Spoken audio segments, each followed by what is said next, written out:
evening. Yes, you can hear us. Okay, perfect.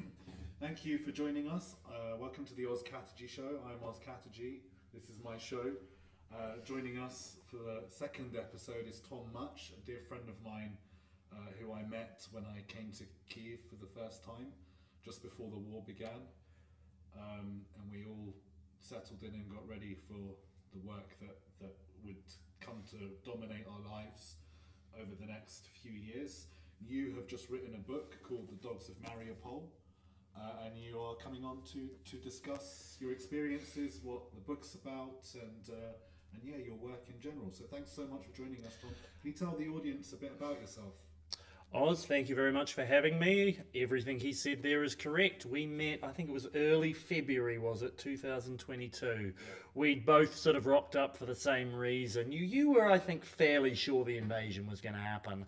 I remember you were about 2 weeks, you were like, no, I'm pretty locked in that it's on. I was like, I don't know, maybe it will, maybe it won't. And then I think we remember, were you there when we were sitting in that group with I think it was John Sweeney, we were watching Putin give that speech recognizing the Donetsk and Luhansk people's republics, and then we were like, right, that's it, it's definitely going to happen now. So anyway, I'm Tom. I am a journalist originally from New Zealand, but I lived in Britain a lot of my life. I studied at Oxford, then I worked as a parliamentary researcher and in doing defence and security studies. After that, I started working in journalism, mostly as a freelancer, and I covered first, the conflict between Armenia and Azerbaijan in Nagorno-Karabakh.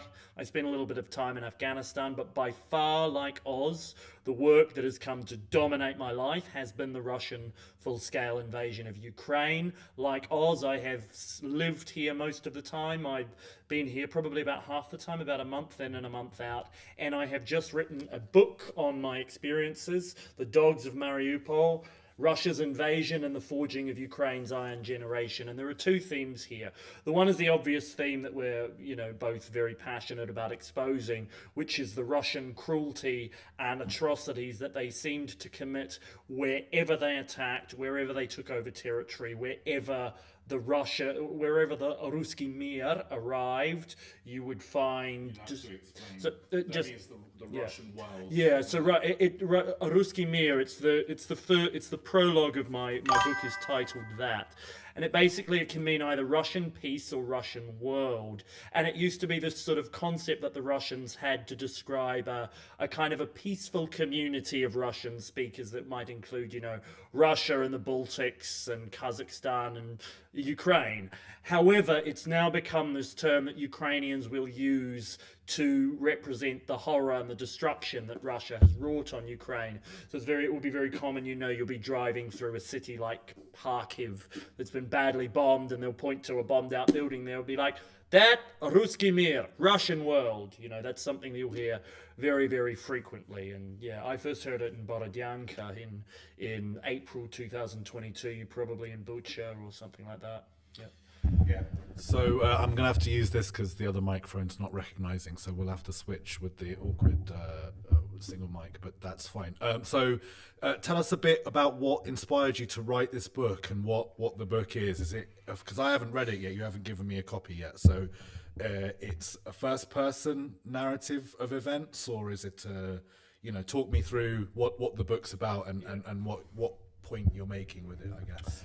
So in many parts it is a first-person view. I am definitely the narrator, but I wouldn't say I'm the protagonist. The book is first and foremost about Ukrainians. And when I say the forging of Ukraine's iron generation, there are two events during my time in Ukraine that inspired me to write about that, because the idea was basically about how ordinary people, when faced with the horrible circumstances like Russia's full-scale invasion, became extraordinary. And I remember I went out in about June 2022 to this trench. It was near Sloviansk. That was when the city was nearly, the Russian lines were very close to the city. And I remember we went into this trench, and the people there were an extraordinary section of Ukrainian society. Two of them, there was a married couple, Oksana and Stanislav, who's, if you can see their photo that I took is right there. That a bit closer. Yeah, they were a married couple. They're both working at a law firm, both working on their PhDs. Another one of the people there was Oksin Lisovy. He's now the Minister of Education in Ukraine. He was like a famous philosopher then, but he was working sort of as a sniper, and it was just an absolutely extraordinary, kind of group of talent. And then I remember about a year later, I was in Bakhmut, and I went out to a artillery position, and the woman who took me out was a press officer. Her name was Katerina Petrenko. She was the press officer of the 80th Air Assault Brigade. And I had just met her completely randomly when she was working as a blogger in like a bar in Kiev, like 1 month before the full-scale invasion. And I remember so clearly, because I remember what she was wearing. She had this like red patterned dress, kind of, thick red lipstick, dyed black hair, painted red nails. And then the second time I saw her, she had a helmet, body armor, camo fatigue. She had an assault rifle with a couple of clip straps, but somehow she still had perfectly painted red nails like she had in that bar in Kiev the first time I'd met her. And that contrast between those people was what really inspired me. And so the book is more than a memoir. It's kind of a history of the full-scale invasion. So there's a bunch of the chapters cover different battles. So there's one about the Battle of Kiev, the battle of the first battle of Donbass, so like Luhansk, chapter on Kharkiv, chapter on Kherson, chapter on Bakhmut, chapter on just general normal life in Kiev. The kind of call it the blur between peace and war. Doesn't really feel like a war zone, but it's not at peace either. And then also chapters on the counteroffensive and the sort of the final year, 2024, which is about drone warfare. And there's a special bonus chapter as well, which is from when I went into Kursk, about what I learned talking to the Russians who we met in the shelters there, which I think a lot of Ukrainian people are going to find very interesting to read. Okay, so when you got in, you only just arrived at my place. You've got a bit where you mention bumping into me again in Kiev. You're going to read it. Yes. Let's hear that. So I'm basically hearing this for the first time as well. So the thing is, we had slightly different experiences. So when the full-scale invasion began, you had made up your mind that you were going to stay come what may, right? You were going to stay in Kiev no matter what. And I had been there. I stayed there for about 3 days, and I remember I was staying under the metro stations, and I and a couple of my colleagues, all of our editors were being like, leave. And so we decided to leave. And we were going to leave Ukraine, and we got to Lviv in the west, and we were like, you know what, it's been like 3 or 4 days, and Kiev hasn't fallen in 3 days yet. Let's just stay like another day and see what happens. And then another day, and eventually it was about day 8 or 9 that I came back. And Oz had been there the whole time because I was like, a couple of reasons that I explain in the book. I felt guilty about leaving colleagues and friends behind. I felt like this was a very important story and that I should be there. And I remember, I arrived back in Kiev to the sight of the extraordinary city of 3 million people almost entirely empty. Its monumental granite and marble Stalinist-era buildings looked even more imposing and defiant. Only the occasional suspicious police officer on the street and the large queue outside a pet food store suggested that there was still a flicker of life in the area. "Look who the cat dragged in," said my colleague Oz Katerji, grinning after he saw me. "You came back," he said, and slapped me on the back. There was still a small nest of journalists hanging out in Kiev. There was a total shutdown on most activities, and booze was officially banned. But one bar, a cramped underground Latin joint named Buena Vista, remained open. It became the place to trade war stories and share safety tips. They were more necessary than ever. Yeah, true. And then there's another little... It gets a shout in my film as well. Yeah. So Buena Vista is sort of... anybody who was in Kiev at that time will know it because it kind of became the watering hole for volunteers, journalists, anybody really.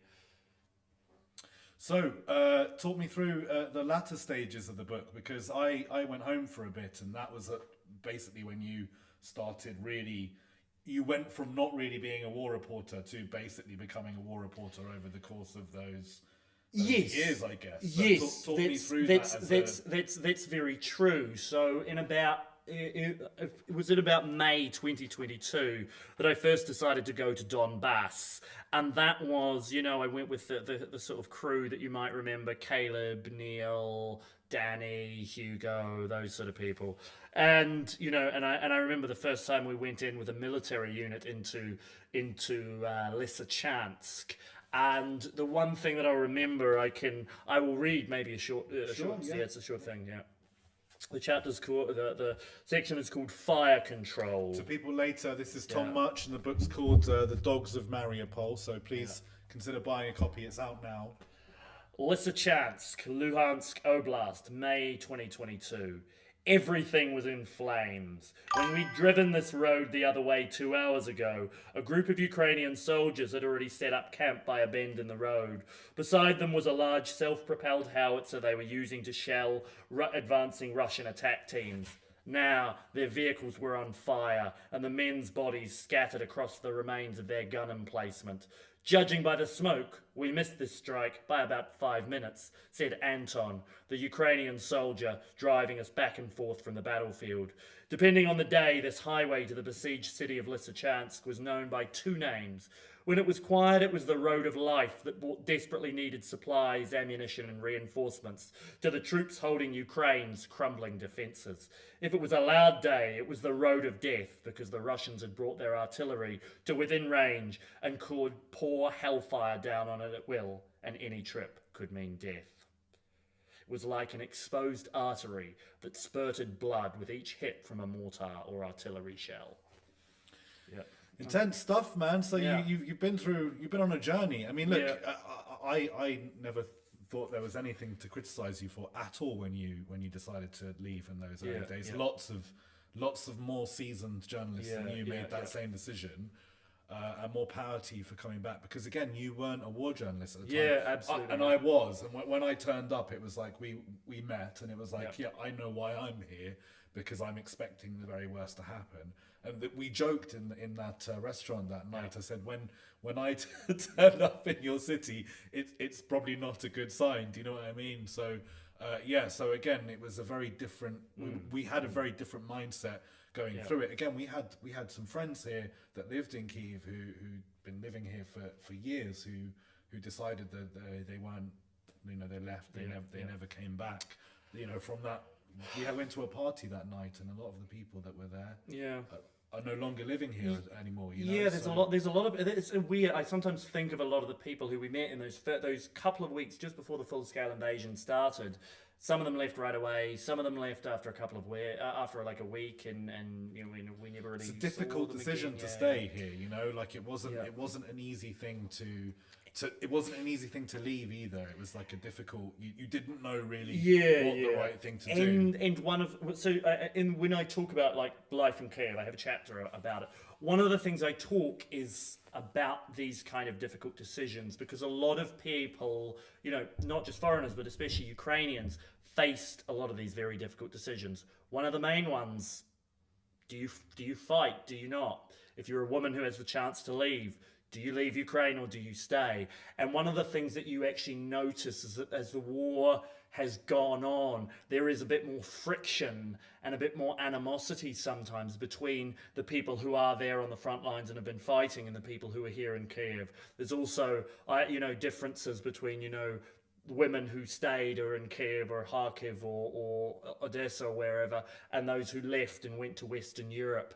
There's an idea that I think it will be really interesting after the war ends. This idea of who fought and who didn't will play a big role in sort of people's sort of social reputation. I think it will make or break sort of careers and relationships and families. It's a weird thing for us outsiders to remark on. I'll give you that, but I have I've spent time in the East with the boys there, and I have picked up that there is a certain resentment sometimes, not with everyone, but the way life goes on in Lviv and Kyiv.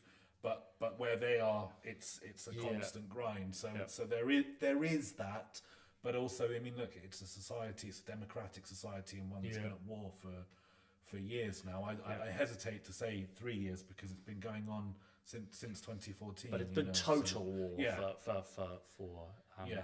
Since 2022. And so when you speak to those people on the front, I find they fall into broadly two camps. One is this sort of philosophical position where they're like, we are fighting for a free and democratic society, and so that people have the choice whether they want to fight or not, you know. And so when people are enjoying themselves in bars and clubs in Kiev, this is exactly what we're fighting for, so people can live these kind of free, happy lives.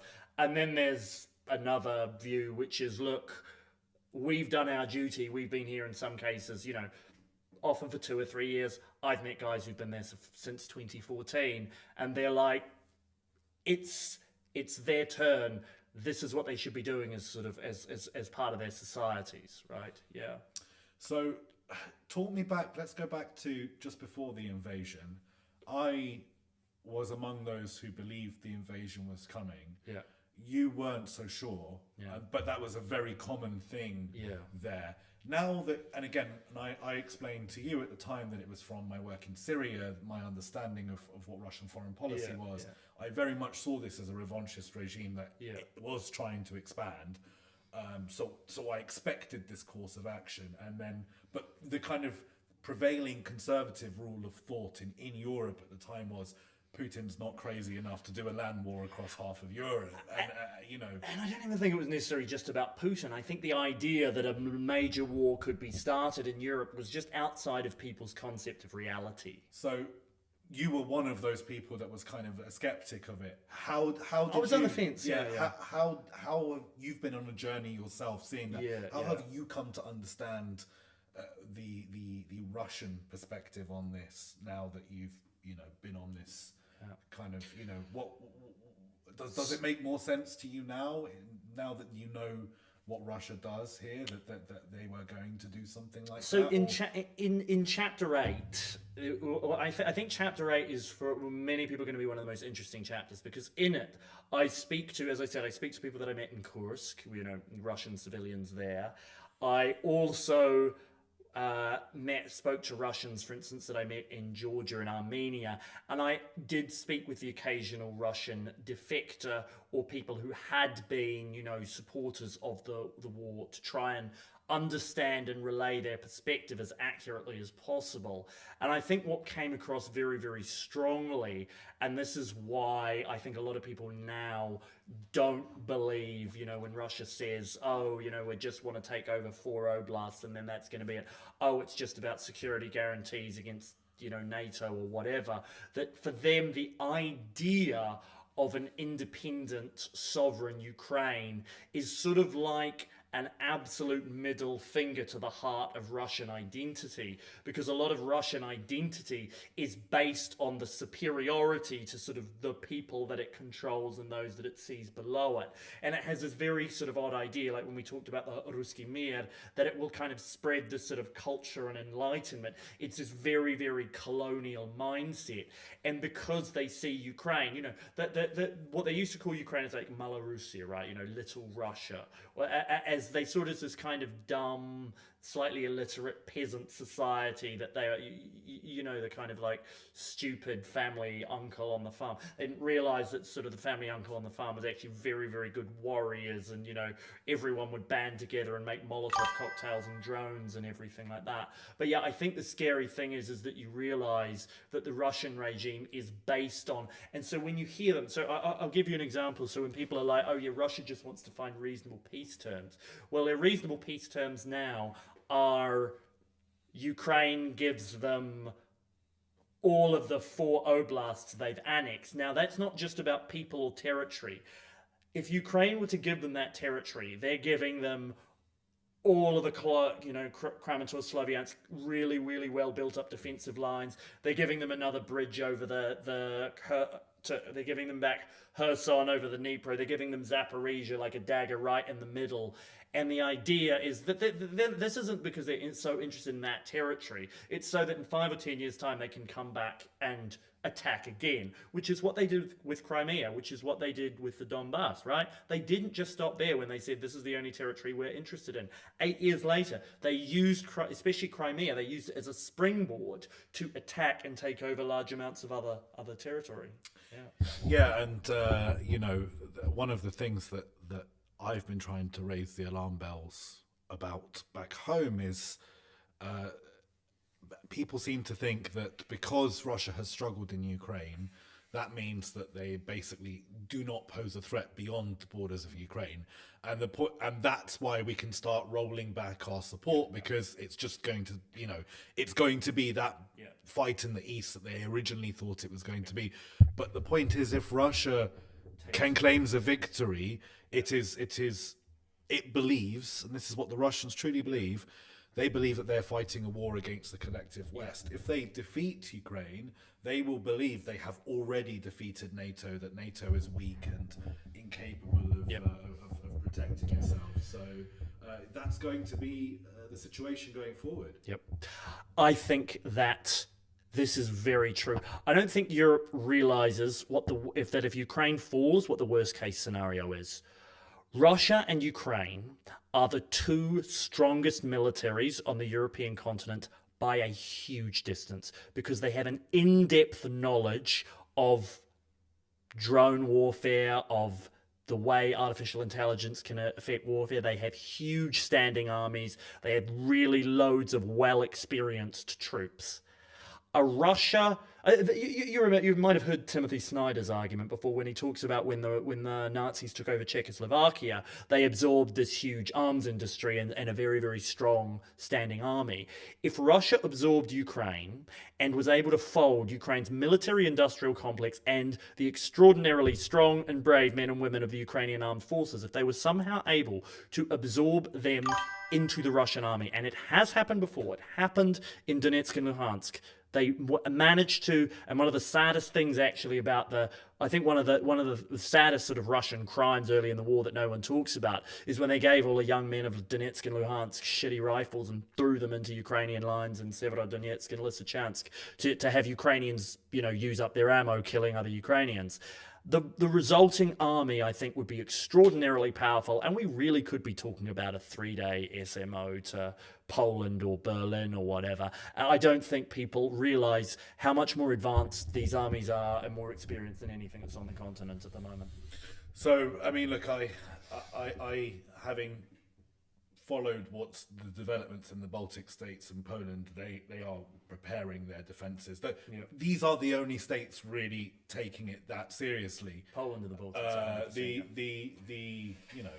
Hungary's not taking it very seriously because they think they'll be rewarded by a little bit to Ukraine. But the point being, Russia's not thinking about stopping on the borders of Ukraine. Russia is very much interested in the changing, at least at the very, very minimum, changing the fundamental security architecture of Central Europe to be basically back within Russia's sphere of influence and dominance.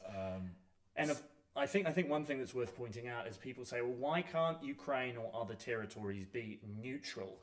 Because these countries had the experience of being neutral where during the communist period, right, where they were effectively satellite states and controlled by the Russians, and they had economic communism and their foreign policy enforced on them by Moscow. That's what Moscow sees as neutrality, right? A state that is nominally independent, but where all the key decisions are made in Moscow. That's what a neutral Ukraine looks like. That was Ukraine under the previous regime before the Revolution of Dignity. Even though it had been democratically elected, it went back on a lot of the things that the Ukrainian people have been pushing for, which was European integration. It keeps being made that this argument was about NATO, but it was never about NATO when this started. It was about joining the EU.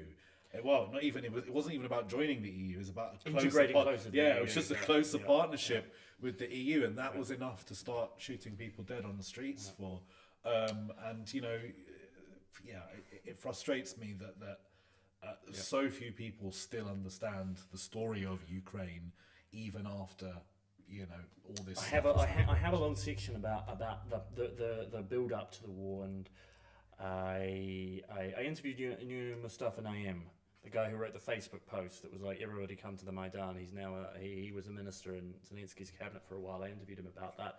But I will never, and this might be a good note to wrap up on, I never will forget this one guy. When we talk about the Revolution of Dignity, he was from Slavyansk. He now lives in Kiev.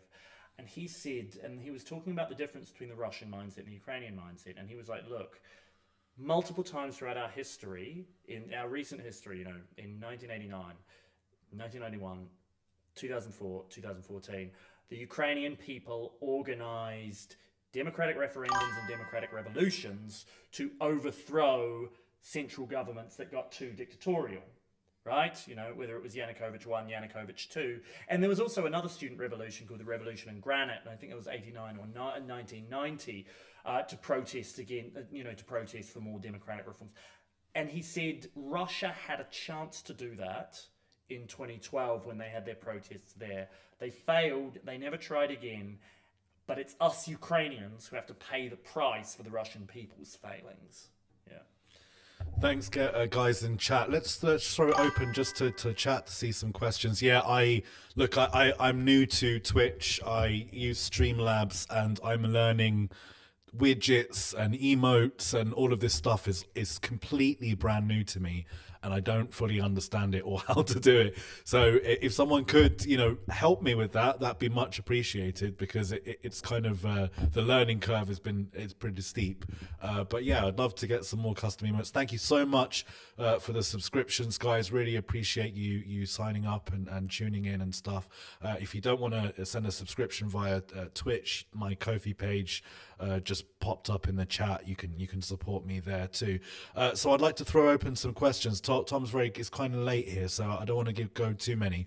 But if there are any questions that you wanted to ask Tom about his book or his experiences, please put them in the chat, and then we can go from there. Might take a second. I'll ask the question while we potentially await for one.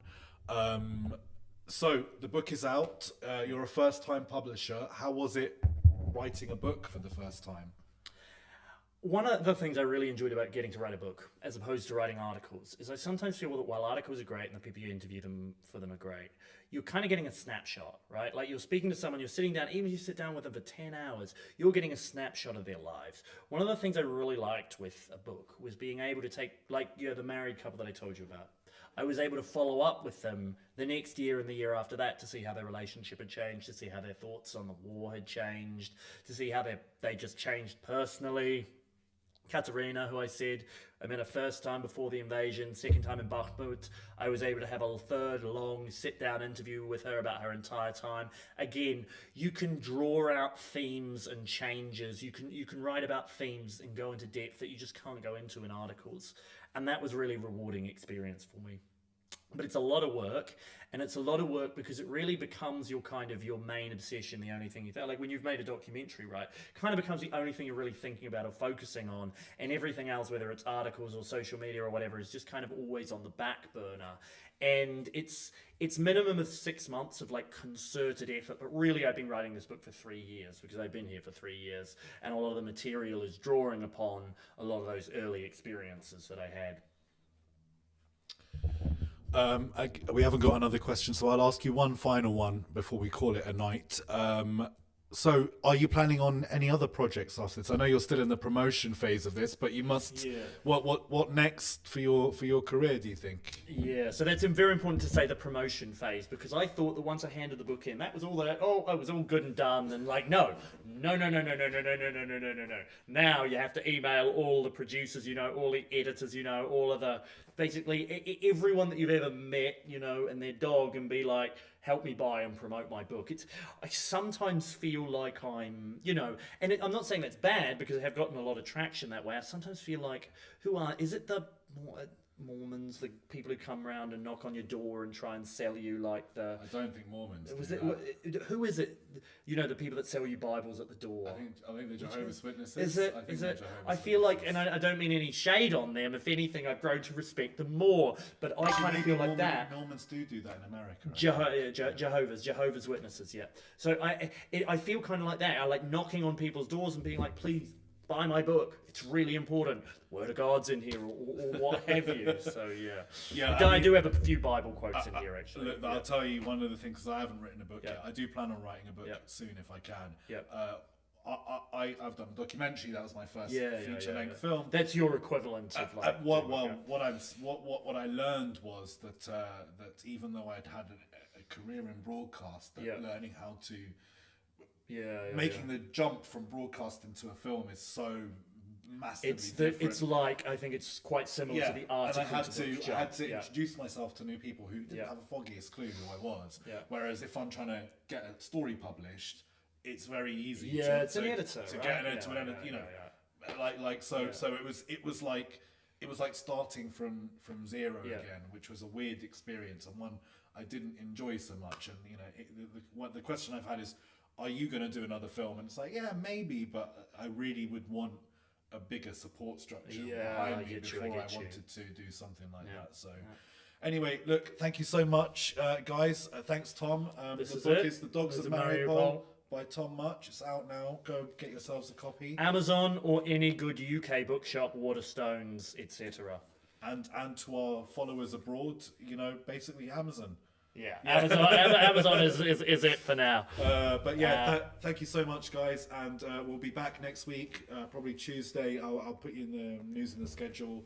And thanks for the subscriptions, and appreciate it. And we're going to try and keep growing the show and the community and bring on some interesting guests for you week in, week out. So thanks again for tuning in, and I'll see you guys in the next one. Bye.